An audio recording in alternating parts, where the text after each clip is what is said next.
김정일 북한 국방위원장이 그제 오전 과로와 심근경색 등 합병 증세로 사망했다고 북한 당국이 공식 발표했습니다. 2011년 12월 17일 17년간 북한을 철권 통치했던 김정일이 사망했다. 금수산 기념궁전 요리관 속 김정일의 시신을 향해 묵념을 하고 있는 이가 있다. 김정일의 아들 김정은. 1994년 김일성 사망 당시 그의 아들 김정일이 그랬듯 김정일이 사망하자 그의 아들 김정은이 상주 노릇을 하면서 조문 통치를 시작한 것이다. 그리고 2012년 4월 그는 당 대표자회와 최고인민회의를 통해 김정일의 모든 직책을 승계하며 북한의 최고 지도자로 추대되었다.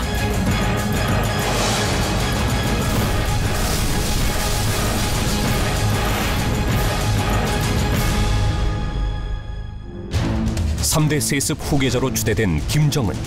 그는 누구인가? 김정일과 제1교포 출신 고영희와의 사이에서 태어난 김정은. 1990년대 후반 스위스 베른에서 유학한 김정은은 김일성과 비슷한 외모로 김정일과 북한의 권력 엘리트들로부터 특별한 사랑을 받은 것으로 알려졌다. 장남 김정남과 차남 김정철에 대한 김정일의 불신으로 김정은은 권력 세습의 중심으로 등장하게 되었다.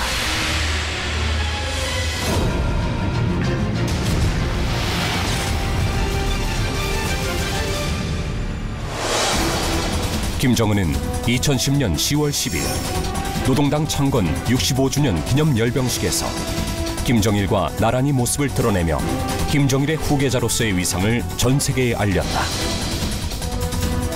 김일성에서 김정일, 김정일에서 김정은으로 이어지는 3대 세습 왕조 등장에 전 세계는 놀라지 않을 수 없었다. 据朝鲜中央通讯社29号报道说，朝鲜劳动党代表会议28号在平壤举行。 We've been wondering what he looks like. Now North Korea's state media has released a photograph of a man experts think. 김정일総書記の後継者に正式に決まった김정은 씨. 북한은 3대 권력 세습을 위해 이미 2009년 초부터 김정은을 후계자로 지명하고 권력 승계 작업을 진행해왔다. 2010년 9월 27일 김정은에게 인민군 대장 칭호를 부여하고 9월 28일에는 노동당 중앙군사위원회 부위원장에 임명하였다. 2008년 8월에 당시 북한의 김정일 국방위원장이 뇌졸중으로 고통을 받은 것이 중요한 계기가 되었다고 봅니다. 그 이전에 장남인 김정남 또 차남인 김정철이 후계자로서의 자질을 갖고 있는가를 북한 내부에서 검토한 시간을 가졌으나 만족스러운 결과를 얻지 못한 가운데 북한은 자연스럽게 김정은이 후계자로서의 권력을 기반을 강화할 수 있는 계기를 만들어줬다. 북한 당국이 김정은을 북한의 지도자로 우상화시키는 과정은 한편의 드라마와 같았다.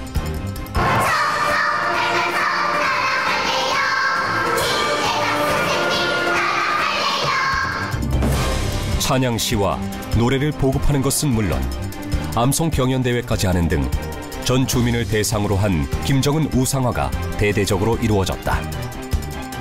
이와 더불어 권력 세습의 정당성을 확보하기 위해 김일성, 김정일, 김정은으로 이어지는 이른바 백두혈통을 강조했다. 그리고 젊은 날의 김일성을 떠올리도록 이미지 메이킹하여 김일성, 김정일에게 충성했듯이 김정은에게도 충성을 다할 것을 요구하고 있는 것이다.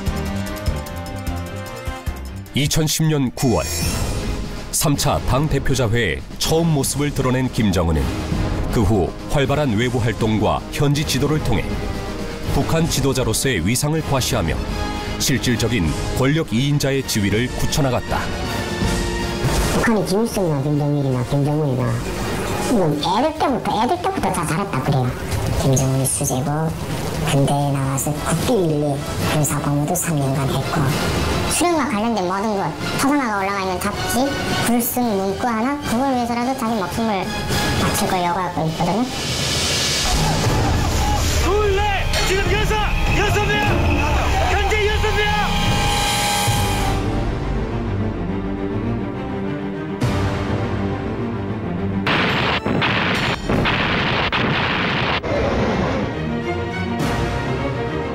상상할 수 없는 전략과 전술로 온갖 대결 책동을 산산히 짓부셔버리는 서울 불바다전과 같은 무자비한 대응을 보게 될 것이다.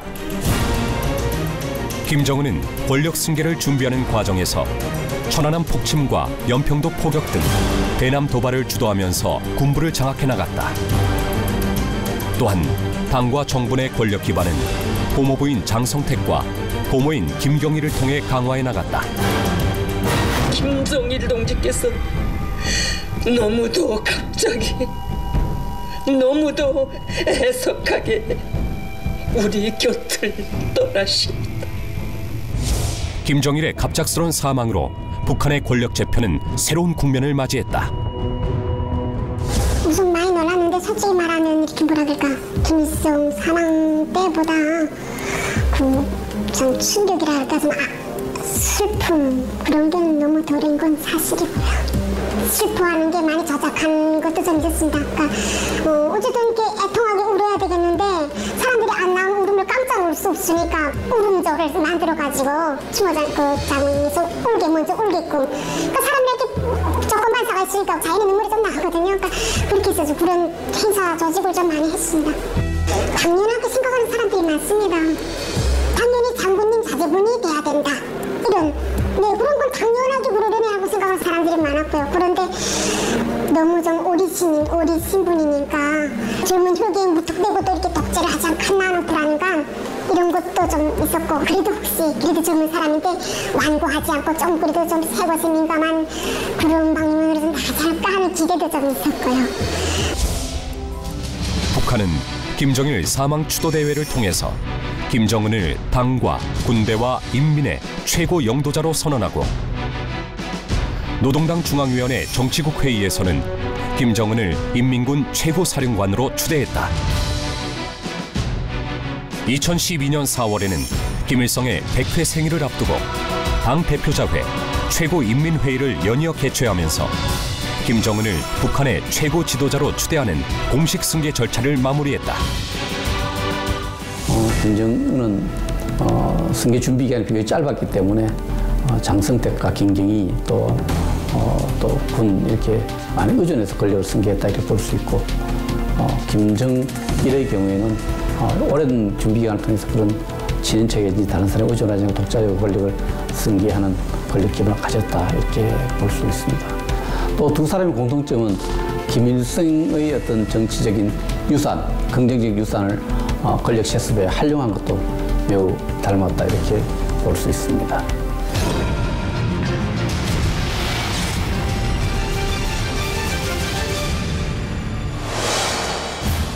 국제사회는 이들의 권력 세습을 어떻게 바라봤을까? 서방 언론은 왕조, 왕세자, 세습 등의 표현으로 권력 세습에 대한 부정적 시각을 드러냈다. 국제사회 냉소 속에서도 북한은 왜 권력 세습에 집착했을까? 권력 세습 체제를 정당화하기 위해 북한 스스로 만들어 놓은 답은 바로 수령론이다.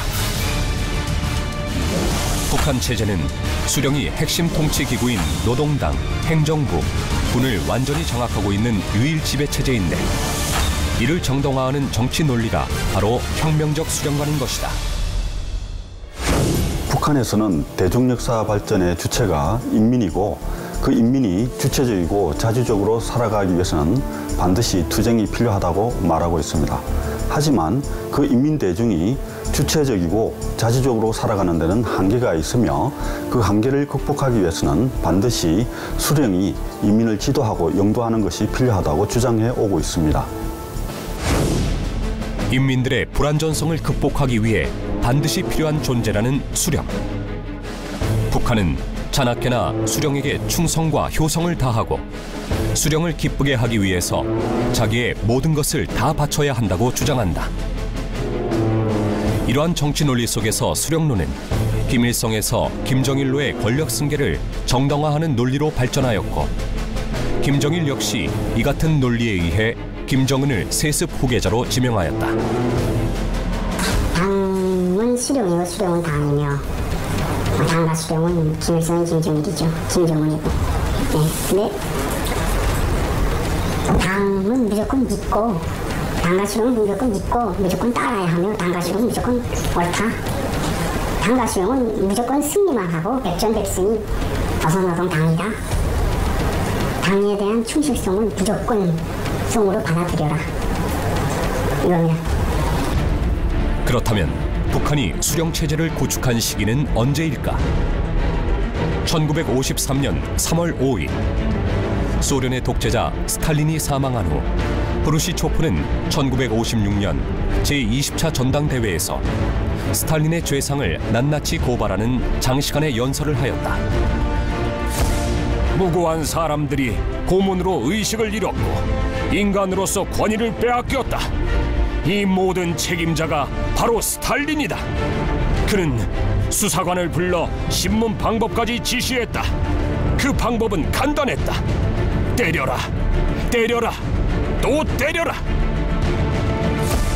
그리고 1960년대 후반 일부 사회주의 국가에서 지도자가 교체된 후 전임 지도자를 격하하고 비판하는 것을 목격한 후부터 북한은 수령체제를 구축하기 시작했다. 1956년 스탈린 격하 운동 이후 김일성이 후계자 문제를 생각했겠지만은 보다 심층적이고 본격적으로 후계 문제를 생각하게 된 계기는 1971년 중국에서 발생한 린바오 사건입니다. 린바오 사건은 당시 후계자로 지목되었던 린바오가 마오쩌둥을 암살한 뒤 후계 권력을 차지하겠다고 일으켰던 사건입니다.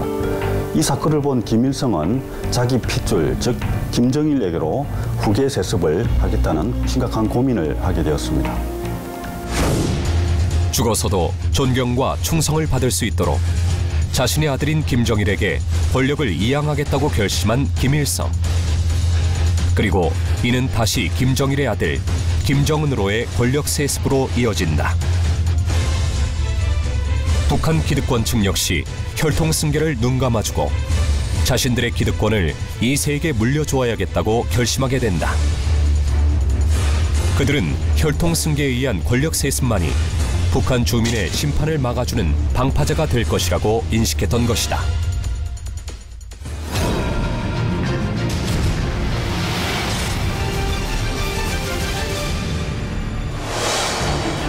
(3대에) 걸친 권력 세습을 완료한 북한.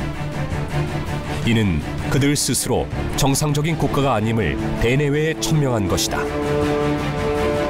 지도자가 후계자를 지명하고 권력 기구들이 이를 집행하기 위한 절차를 이행하는 권력 변동 방식은 과거 왕조식 권력 승계라고 규정할 수밖에 없다.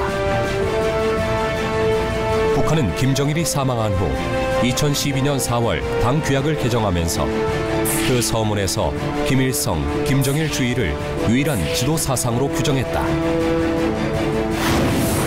또한 헌법을 개정하여 그 명칭도 김일성, 김정일 헌법으로 명문화하면서 김일성을 영원한 주석으로, 김정일을 영원한 국방위원장으로 추대하였다.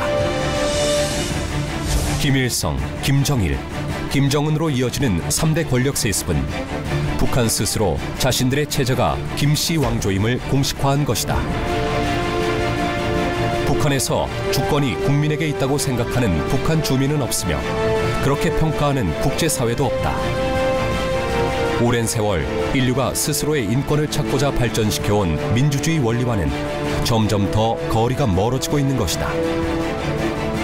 김씨 일가의 독재 체제만을 경험하고 외부 세계와 단절된 채 오랜 세월을 살아온 북한 주민들에게 민주주의라는 개념은 너무 먼 미래이다. 사실 그 세계에서 그 유례 없는 현대 국제 체제의 어떤 특이한 모습입니다. 이것은 바로 독재 권력의 세습이라는 데 의미가 있습니다. 김정은 체제에 있어서도 바로 이 세습이라는 특징 때문에 김정일 체제의 성군 정치의 폐해를 그대로 유지하거나 소위 강화한다는 뜻입니다. 이러한 것을 우리가 봤을 때 3대 세습으로까지 이어져 오고 있는 북한의 권력 세습 체제는 우리한테 그만큼 부정적인 의미를 함유하고 있다고 볼 수가 있죠.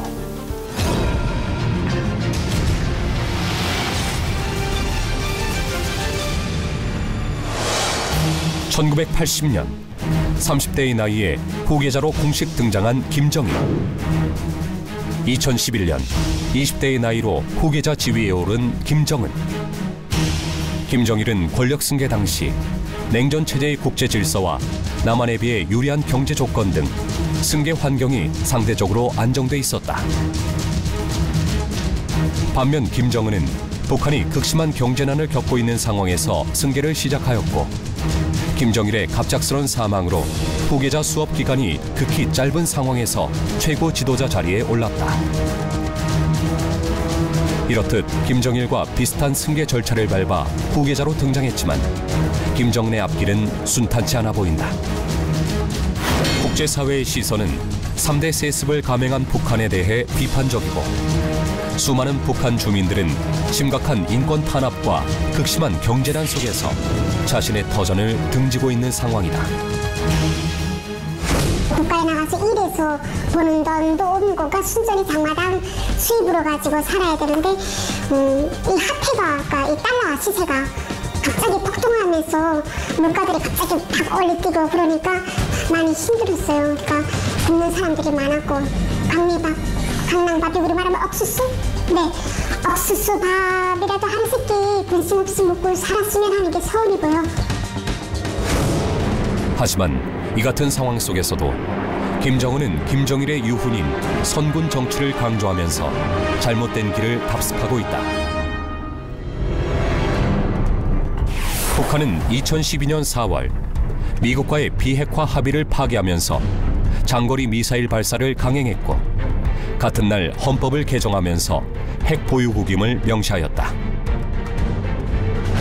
김정은 체제에서도 북한은 핵을 포기하고 경제를 활성화하는 대신 여전히 군사적 도발과 위협으로 일관하여 우리 국민과 국제사회의 우려를 고조시키고 있다.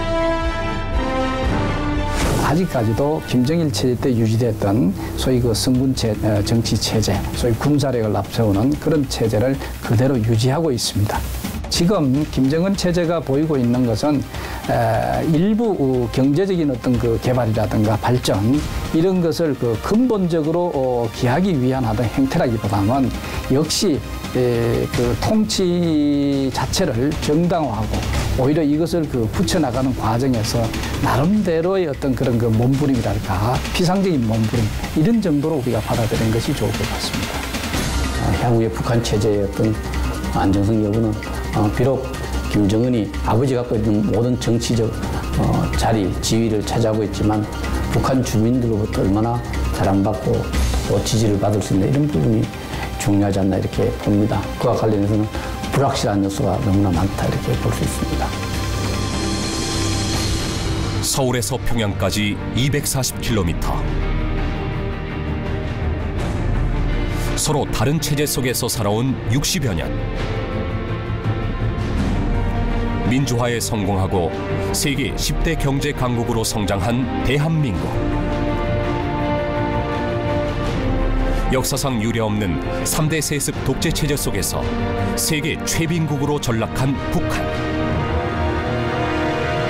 권력 세습이라는 김일성 시대의 낡은 염과 사상을 고수하는 한 급변하는 국제 질서 속에서 북한은 영원한 낙오자가 될 수밖에 없다.